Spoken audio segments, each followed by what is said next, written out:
שמי דוד גורן, אני מאמן ילדים ונוער. עסקתי הרבה בטיפול בילדים בשיטת אלבאום. חוץ מזה אני עוסק בהנחיית קבוצות הורים של מכון אדלר. אני מנחה קבוצות וגם בזה אני מאוד נהנה.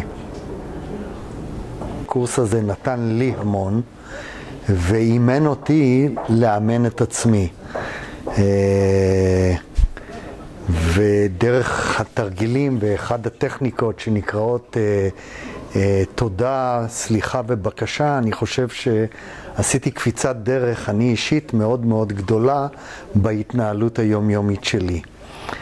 ומכאן אני אעבור לאימון ילדים. כן, אני חושב שהקורס נותן את הכלים כדי לאמן ילדים.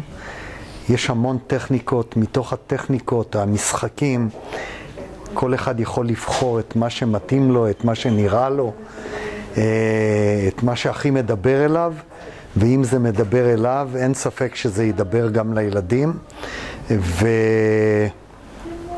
והתפיסה, קודם כל לעצמי, שאני יכול לאמן את עצמי, ושבאמצעות שינוי במחשבה ובאמצעות דמיון אני יכול להתנהל בצורה אחרת, התחזקה מאוד בקורס הזה, והיכולת הזאת אני מסוגל היום להעביר אותה לילדים.